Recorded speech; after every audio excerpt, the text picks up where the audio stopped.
Namo tassa bhagavato arahato samma sambuddhassa. Namo tassa bhagavato arahato samma sambuddhassa. Namo tassa bhagavato arahato samma sambuddhassa. Retreat series, Dhamma talk number 9.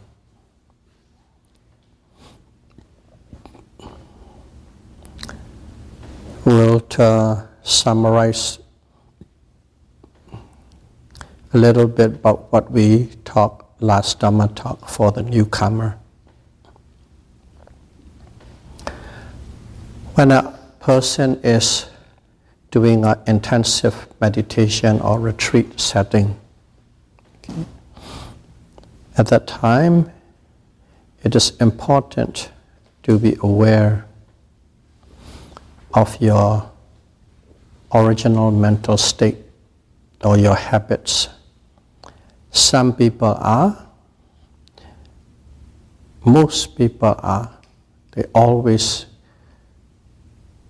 looking for, searching for physical comfort and mental comfort. That's the nature of human being. We always like to be comfortable and at ease and pleasant. But when someone is chasing or grasping too much into this physical and mental comfort in a retreat setting, okay, when you're practicing intensely, what happened was automatically laziness set in.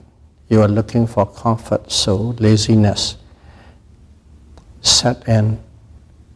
Whenever there's a laziness, and slowly and gradually it grows into sloth and torpor. We know that becomes sleepy and dozy, and your mind is restricted and sluggish.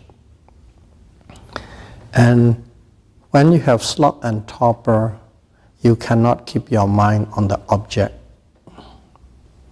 If you cannot keep your mind on the object, there is no mindfulness. No mindfulness means no concentration. No concentration means no insight.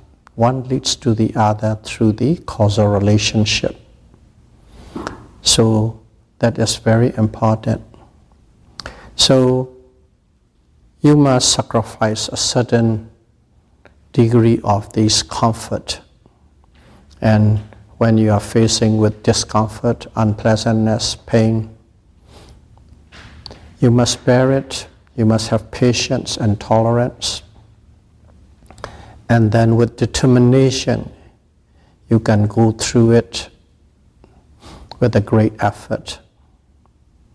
And when you put effort in your observation, what happens? Mindfulness is established. Whenever the mindfulness is established, there is concentration. Concentration arises. And when the concentration arises at that moment, that yogi or the practitioner has no mental defilements. They are away from mental defilements. Because mental defilements and concentration, they cannot coexist. If you have concentration, then there is no mental defilement or kilesa. So, in a brief, that is what we discuss. It is getting rid of or to be away from this kilesa, mental defilement. So what is this kilesa, mental defilements? In short, it is called lobha, greed, dosa, anger, and moha, delusion or not understanding or ignorant. Lobha, dosa, moha. That is a way you are. When you are concentrated, that mental state cannot, those mental state cannot arise. And in here, one need to understand this mental defilement, three aspects. Okay? I'll repeat both Pali as well as English so that you become familiar with it and finally you understand the Pali word, because only that covers the full meaning of what we want to express. So lobha, greed, and dosa. Most of the time you will hear lobha and dosa, lobha and dosa. In other words, greed and anger, or likes and dislike, or hope and fear. That's it, those two words. Most of the time we just say lobha and dosa, lobha and dosa. But there are three, lobha, dosa, and moha. Not understanding or ignorant or delusion or illusion. Not knowing the true nature or as it is. But why do we say only two? That is important to understand. What it is whenever this likes or lobha or greed, whenever that mental state arises, automatically there is moha, delusion, because you have that nature of greed or likes or grasping, because you are ignorant about the true nature of things. So when we say lobha or greed, automatically understood that his twin brother, moha or ignorance, is always there. Okay. And the same thing when we said dosa, anger, aversion, frustration, irritation. As soon as we say dosa, whenever this dosa or anger arises, there is the ignorance is along with it, moha is along with it. Without that ignorance, this anger will not arise. Without that ignorance, this lobha will not arise. So most of the time you will hear that we talk and we discuss based on lobha and dosa, greed and anger, greed and anger. Understood, they are twin brother. Moha, ignorance, is always there together. So that is very important to know, because sometimes you will find we only discuss the two, likes and dislike. We don't discuss about delusion, because delusion is already there. So this mental defilement, let's call it lobha and dosa, okay, they arises. Why do they arise? Because you cannot establish concentration. If you can establish concentration, this mental defilement is not there. So let's pick up from there, mental defilements. Okay, from last week, mental defilements, there's no mental defilements. You are not hooked with mental defilements. So this mental defilement or kilesa, okay, is also called, or it's just another name, is called mara. Mara. Okay. You can call kilesa, you can call mental defilements, you can call lobha, dosa, moha, or you can call mara also. Because the Buddha taught us in many different ways. What is mara? Mara is literally translated is the bringer of death. Bringer of death, or the killer, or who kills, specifically as a job basis, the executioner. Executioner is the killer. Executioner is the bringer of death. That in Pali is called mara. And what is mara? Mara is mental defilements. As such, we should know Because the Buddha tried to teach us through this approach as a killer, the bringer of death, the executioner.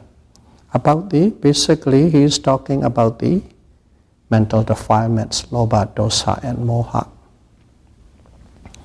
So now we know one more word, the executioner or the killer or bringer of death.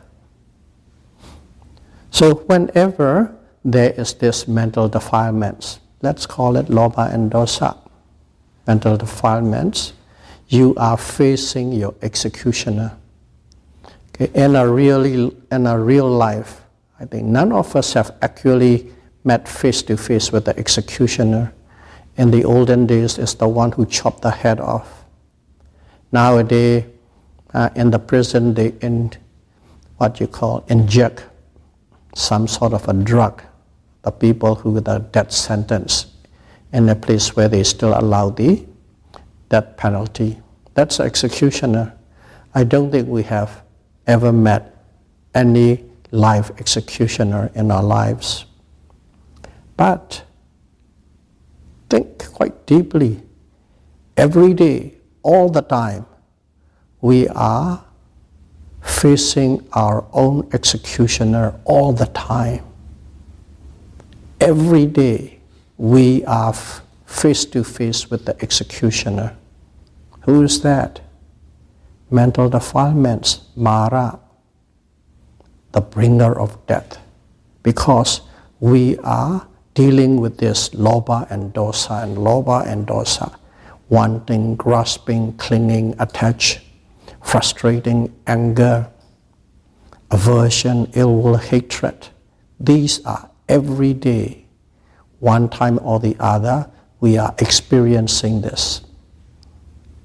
So we can say every day we have many times face to face with our own executioner. When you understand that way, okay, you understand this Kilesa in a total different way. Okay? Total different way, and you begin to understand this is dangerous, this is disgusting, this is scornful. Okay? Who would like an executioner? Who would like a killer? Now we are facing this killer. Facing the killer is a very dangerous thing, disgusting thing, repulsive thing. As such, we understand, okay, because Buddha gave us a different viewpoint to look at it. When you see that way, when you understand that way, call an ace an ace.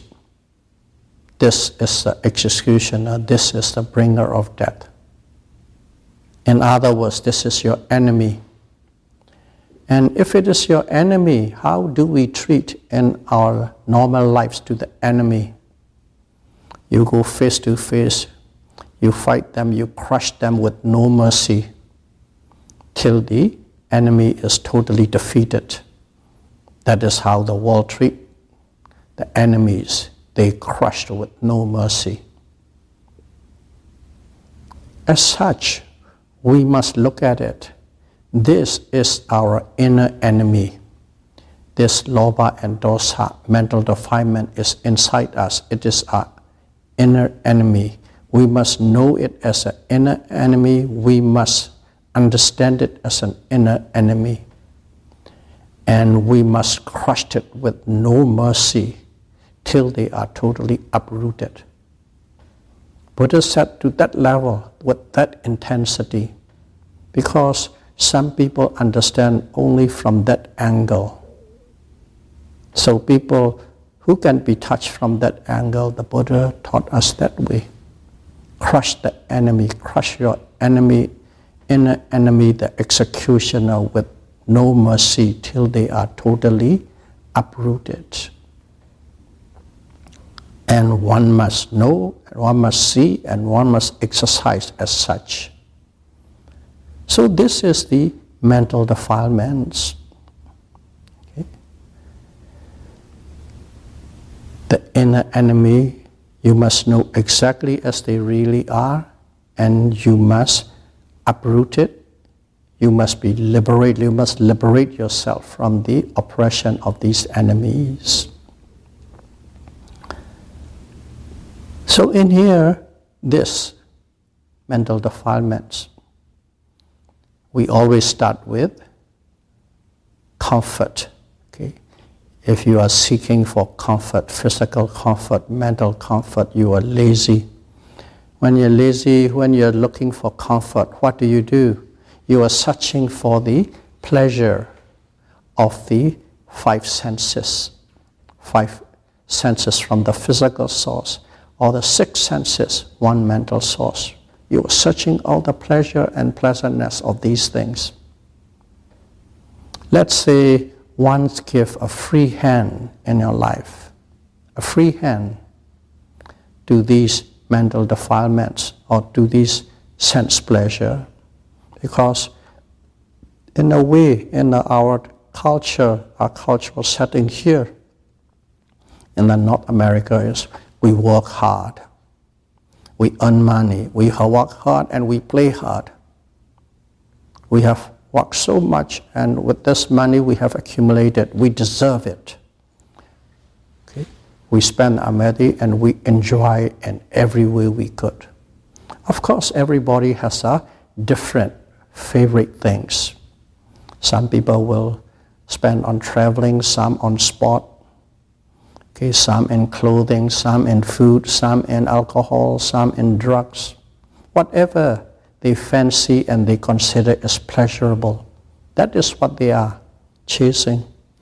So when you give a free hand with that kind of attitude, this is my right, this is my privilege, it is my money, I work hard, I can spend any way I like it. When you have no restraint, if you give a freedom, what one will become is, one will become obsessive with these pleasure. All started from the wanting a comfort. You become obsessive with these pleasure. When you become obsessive with this pleasure, in other words, you are under the control of mental defilements. You are under the control of lobha and dosa and moha, ignorance. Automatically, you give a free hand, this kilesa totally control your life. So, in here, what it is, one must have restraint, one must refrain, and one must restrain. From what? From the obsessive nature or clinging and grasping into the pleasure of the six senses. Refrain, restraint, discipline, that's one come in. When one has discipline in the way one operates his life, not to become excessive, not to overdo it, not to give the free hand into the desire of the sense pleasure, then automatically one began to have a equal level with the lobha and dosa. Mental defilements cannot take control of your life. You can have a control of your own life. Of course, one of the best way is being mindful. This mindfulness, in one word, it covers everything. And here, let's say we have a discipline, we have a control, we live a decent life. Okay, very decent and very, very respectable. That kind of life we choose to live. And when we choose to live that way, automatically you are not under the control or desire of this obsession. Because if the Kilesa has the upper hand, what happens? We become addicts. We become addicts to food. We gain and gain and gain weight. We can't control the the pleasure of the taste, and pleasure of sound, pleasure of sight. And then some people freehand, we become addict to intoxicants. Addict of intoxicant, we become alcoholics. You give a free hand, we become a drug addict. If you give free hand, we become a sex addict. If you give a free hand, automatically your life go in one way. For that reason, we must practice refrain and restraint. Just in general, we are not even talking about meditation. In our daily life, that is the kind of life we choose to live.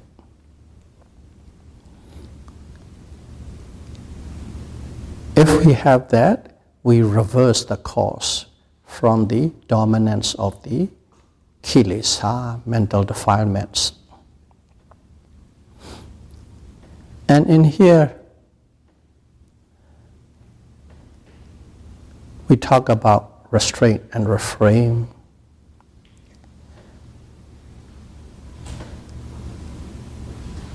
When we look at it, this mental defilements again, okay, they are our inner enemy, the closest enemy.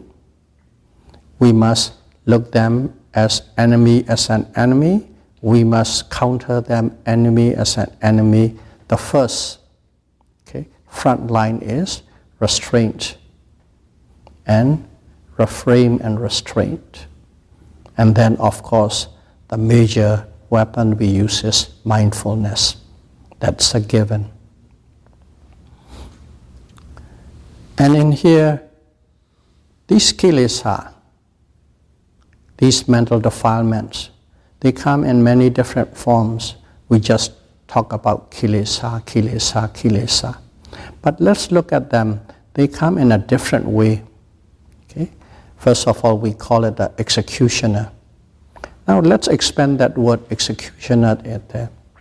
One is called vitakama kilesa. Vitakama kilesa is the transgressive nature in terms of speech and deed. Transgressive nature in terms of speech and deed. You assault people, you're violent, you step over, you hurt people with your speech and with your deed. That is transgressive nature of mental defilements in terms of speech and deed. Vitakama kilesa. That's one. Out, open, everything you can see. That's one kind of kilesa, mental defilements. So the complete word is vitakama kilesa mara. The killer, the executioner, mental defilements, which goes out open, out front assault in terms of speech and deed. They represent, mental defilement presented in that form. Is that the only way? But there are also other ways they represent themselves. Other way is priyutana kilesa mara. So priyutana is in terms of thoughts. You have transgression upon others in terms of thoughts. The first one is in terms of speech and deed.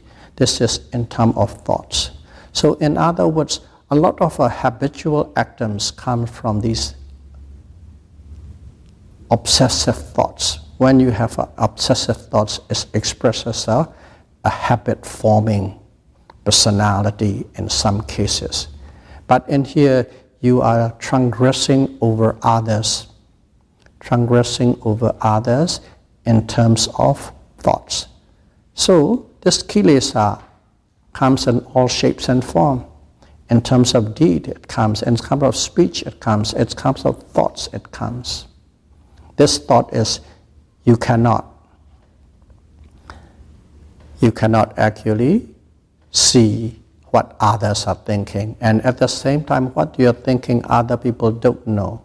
But when you do in terms of deed and speech, people's know.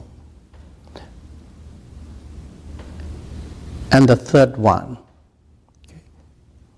is called Anusara Kilesa Mara. Anusara is, in English, is called latent. Latent. You are not actually thinking anything bad, or you are not transgressing over others, and neither in terms of speech or deed or thoughts. No, you have no negativity towards others. You have no grasping or anger or hatred or whatever that may be in any form. You don't have it. You simply look other people as normal. Nothing in that kind of a negative tone in terms of kilesa, mental defilements. But why do we call it kilesa if you are like that?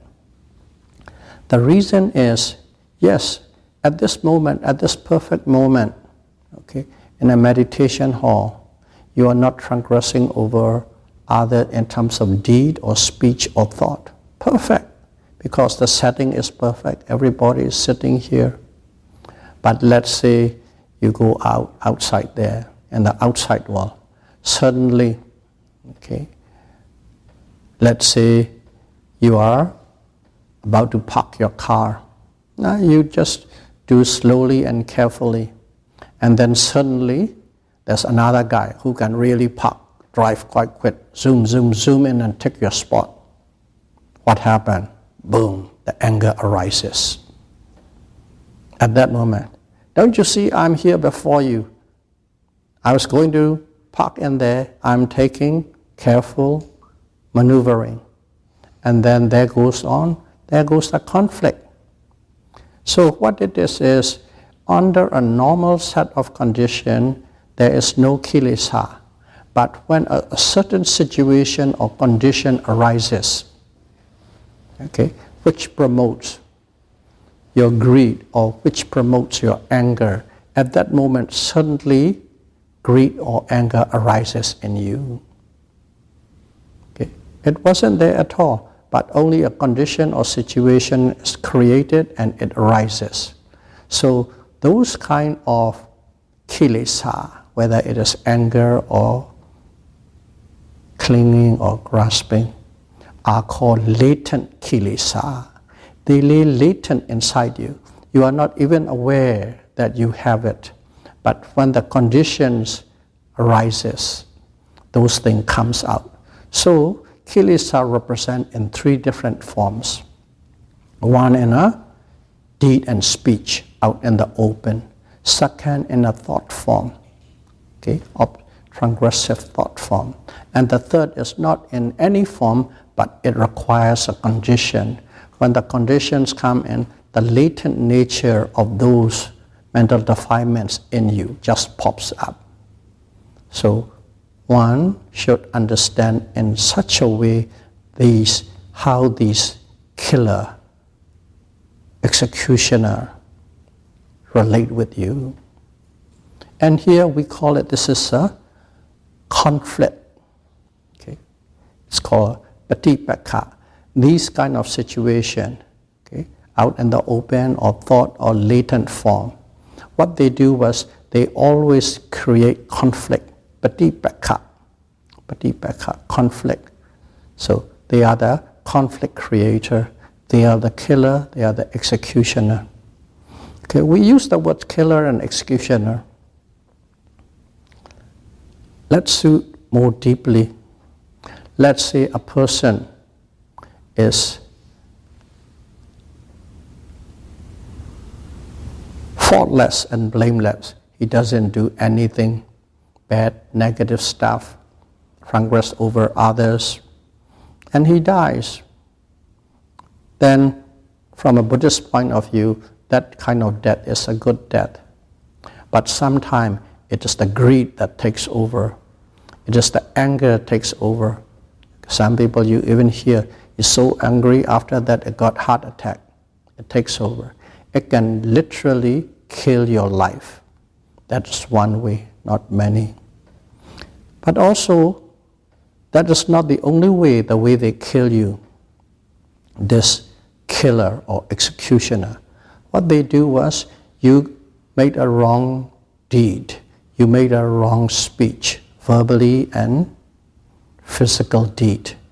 When you do that, what happened? In general, you are a very decent, very kind, very polite person, but there are times that something is totally go wrong, and you created this. You lie or you cheat. Okay? You twist and turn the situation. Once you do that, that actions, that incident goes out. First of all, to your immediate people, your co-workers or friends or neighbors.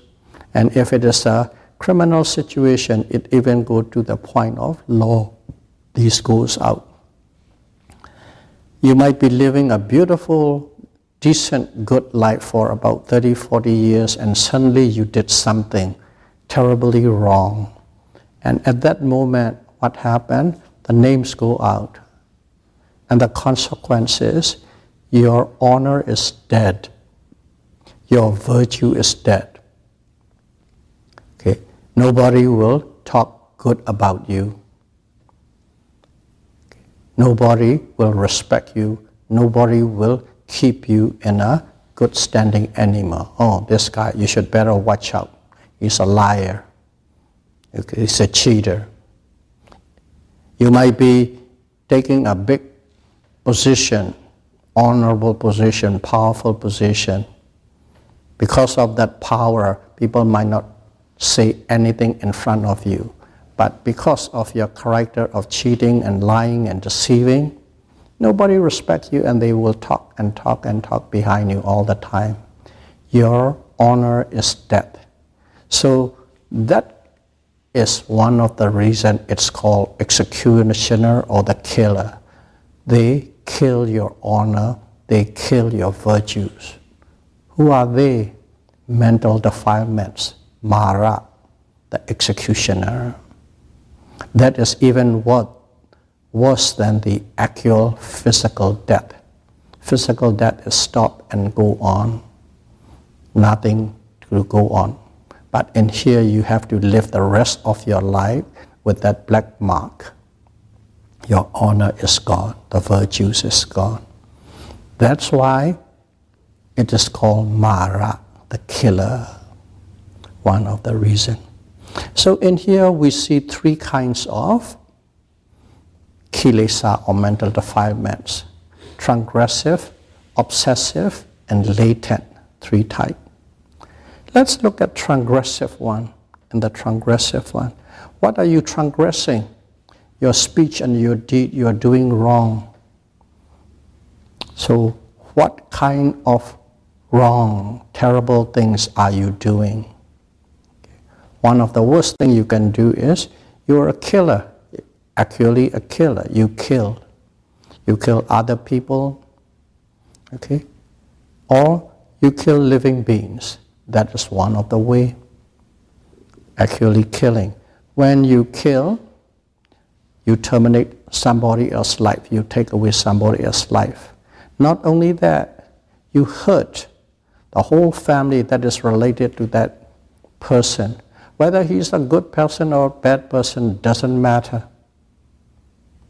But regardless, that family is living with grief, living with despair. The person that you kill. Okay? So we kill in many different ways, and we rationalize in many different ways. We kill in wars. Okay, we are the good guys, we are the bad guys. Good guys kill okay, bad guys kill not okay. We rationalize in many different ways. But regardless, killing is killing. You take somebody else's life away. And anybody who are near and dear to the person that being killed also hurt and live with grief and despair. And their life is totally broken. That's what it is. That is transgressive nature. You kill. And then, of course, lying and cheating. Okay. all sort of false speeches, rude and harsh words, slander, split the people, unity, and so on and so on. We hear every day on the news, especially in the world of politics, how much lying and cheating and deceivings are happening blatantly or slyly, in many ways, many forms. What do? They only create conflict, disharmony, and disaster, all that they create. That is the basically transgressive nature. And we talk about rape, trying to have a sexual misconduct. Misconduct nature of all sexuality. It creates many things. Have sexuality with people, with families. There's a great potential to break down that family unit. And also a lot of heartbroken hardship can come. And also taking what is not given, cheating, robbing, stealing, extortion. This create, I don't have to go in detail, you can expand your mind how much hardship and the despair it could create down the line. And also intoxicant. Intoxicant is what? You are a honest person, decent person, you live the best that you can. But sometimes you can overdrink, and at that moment you can transgress all the things we have just mentioned. Normally you wouldn't even touch with a 10-foot pole, but if you are under the influence of the intoxicant, whether it is alcohols or drugs or cocaine or heroin or whatever, you become very able and willing to break the first fold. Killing, lying, cheating, sexual misconduct, all these things. And these are all transgressive nature of deed and speech. That is the first kilesa, the most obvious one. And if you look at it, if you simply just look at it, what is this first kilesa? It is talking basically about the 5 precepts. The 5 precepts we take all the time, every day, whenever we have a chance. Taking precept is not simply taking precepts. I refrain myself from killing living beings. I refrain. Don't repeat like a parrot. At that moment, number 1, mean it. Number 2, at that moment, let's say you say once a day, in the last 24 hours, have I transgressed it? Have I break it? It's an analysis of your side, reflection of yourself. In that way, when you keep reflecting and analyzing and checking yourself what you do in the 24 hours, that is how you make yourself better and better and better. That is a way of drawing your own attention. That is the way to draw your own mindfulness towards your observant of these 5 precepts. See, panati pada viramani saikhabaram samadhiyami. It's killing. These 5 precepts, killing, stealing, sexual misconduct, lying, cheating, and intoxicant, they are the first executioner, vitakama, kilesa mara, transgressive nature in terms of speech and deed, which is the killer or the executioner. So in other words, the first mental defilements can be controlled, can be put under wrap by observing 5 precepts. Simply observe the 5 precepts, you will control and contain the first type of transgressive nature of mental defilements in terms of speech and deed. That's why it is very important for us to observe the 5 precepts. That's why we say, whenever we have a chance, at least once a day we say it. While we are saying this, we analyze ourselves and for the first 24 hours.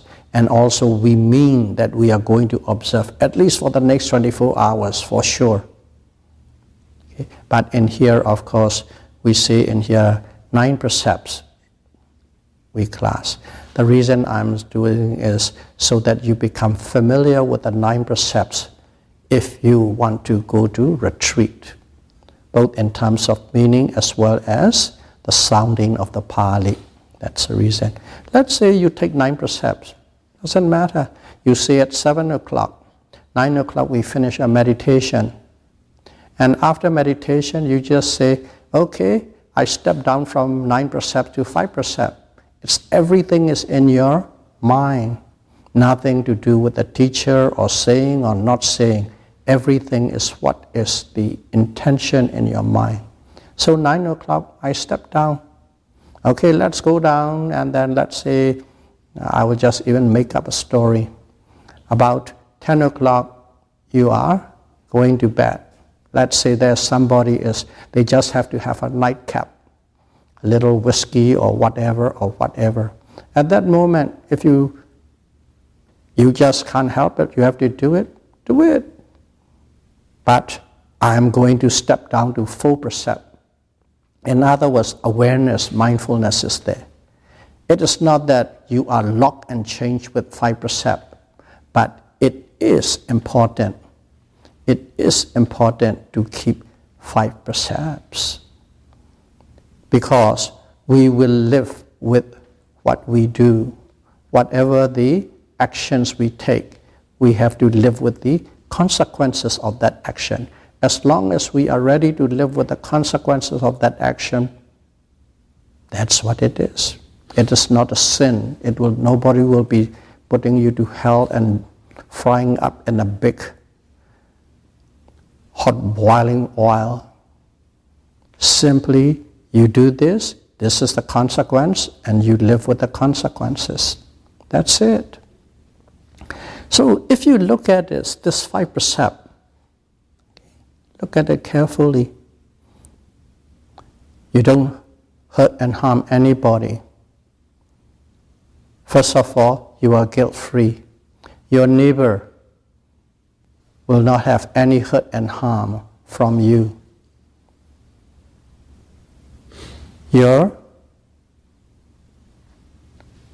In general, your neighbor, your friends, your colleagues, your strangers, people you don't know. In other words, the humanity will not have any suffering with regard to killing and hurting and harming because of you.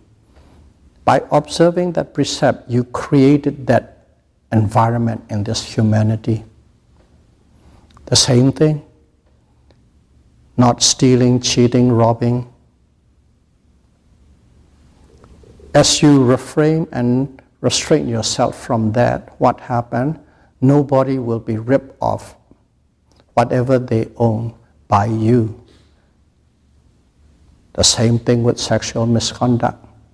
Nobody will be molested by you. Nobody will be lying.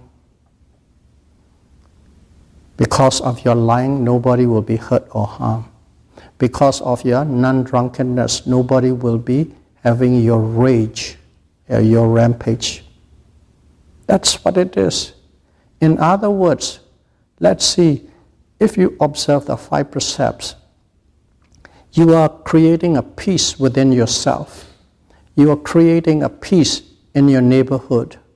You are creating a peace among your friends and colleagues and friends. In other words, you are creating peace for humanity. In other words, you are creating world peace. That's how world peace can achieve. Not from the top down, from the bottoms up. Each and every one of us have to observe with that pure understanding, knowing the cause and effect, and wholeheartedly you observe it. In other words, don't think, oh, I'm taking 5 precepts. Sounds like so small, so simple, or mechanical, but actually that is promoting world peace, bottoms up. And when you understand that, you have more energy and more confidence and more faith to observe it. That's the way. Understanding is very important. Once you fully understand it, you wholeheartedly embrace it. That means you live by it. As such, we should know. We create world peace. We created an environment of harmony. Okay. Look at it in a different way. What is a different way? We all know the word called metta, loving kindness. Loving kindness, okay? What is loving kindness? By definitions, it's a friendliness, okay? And you wish always the welfare of others, treat everybody the same, all these things, okay? Loving kindness. You relate to people with metta, loving kindness, metta, loving kindness. Why? So that nobody will be hurt or harmed. Nobody will be hurt or harmed. When you have loving kindness, you are not hurting and harming anybody. When you observe 5 precepts, you are not hurting or harming everybody. So you can say, observing 5 precepts, it's you are living with loving kindness. Observing 5 precepts is you are wholeheartedly living with loving kindness to all. Loving kindness, that is in one word, can promote world peace. But you have to have a true heart. Loving kindness, in Buddhist word we call it wet. Okay, wet. But in English it doesn't make sense. We have to say you have to have a warm heart. Warm heart means loving heart. When you say wet heart, you don't really jive or understand. But let's go with this wet heart and dry heart. What is wet? Wet is something that can create cohesion. It sticks. Throw in water into a bunch of dirt, it becomes mud and they can stick each other. But if it is very dry, no water, they got dispersed and they become dry, they go into dispersion, no cohesion. So wet means cohesion, dry means dispersion. That is being wet. Loving kindness must be wet. In other words, loving kindness means there's a cohesion. As soon as you say loving kindness, there's a sense of cohesion. What does cohesion mean? It's unity. You create unity among people. That's loving kindness, cohesion, unity. To be able to have unity, okay, with all together, all sort of people. You cannot discriminate anybody. You cannot say everybody must live that way. Some are good, some are bad, some are intelligent, some are dumb, some are stupid, some are lazy, some are sharp. Doesn't matter. But you are creating loving kindness. You are creating unity in all sorts of personalities. And to create that kind of unity, what do you need? You need forgiveness. Without forgiveness, you cannot create that unity and harmony, which in turn gives to loving kindness.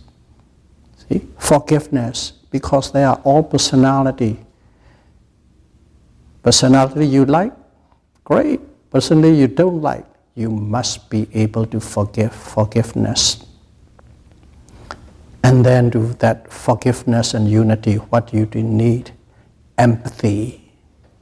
You must have empathy for those who needs it, who deserve it, who requires it. Empathy. And always put yourself in somebody else's shoe.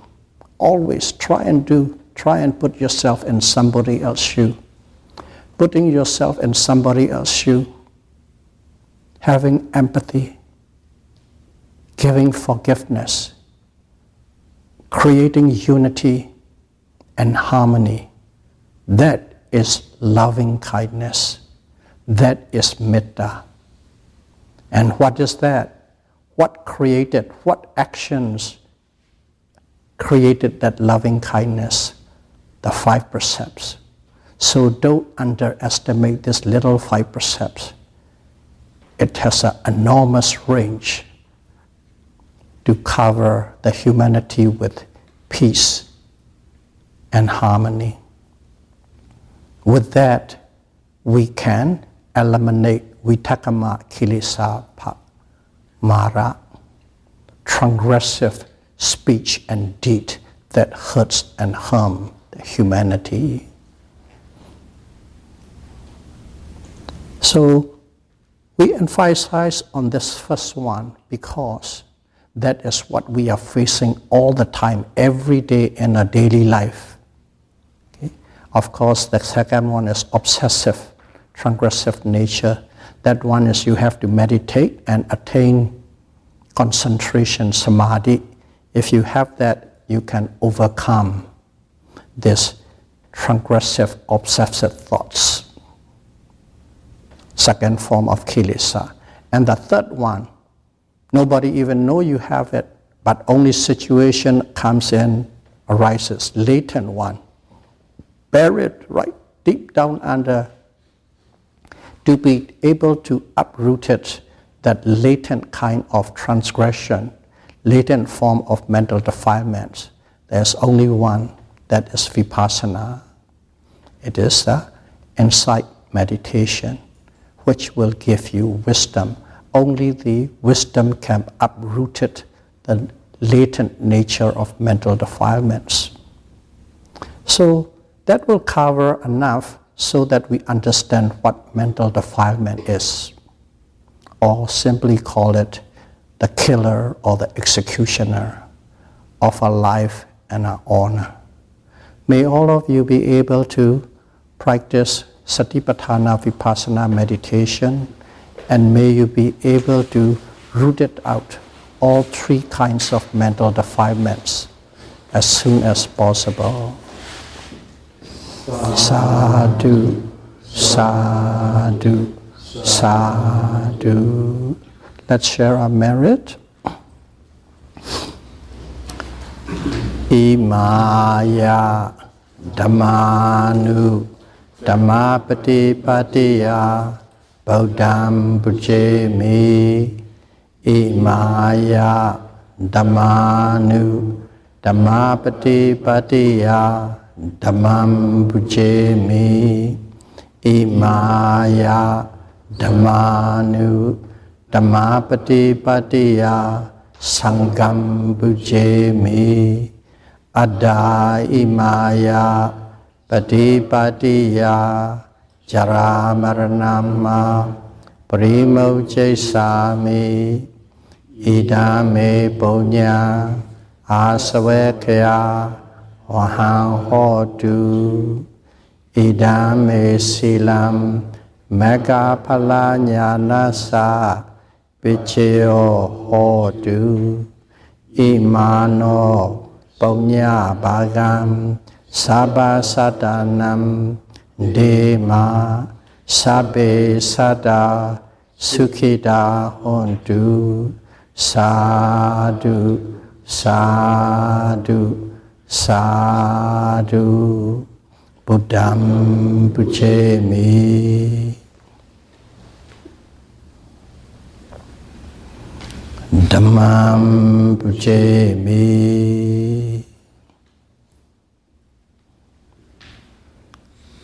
Sangham Pujemi. Thank you very much.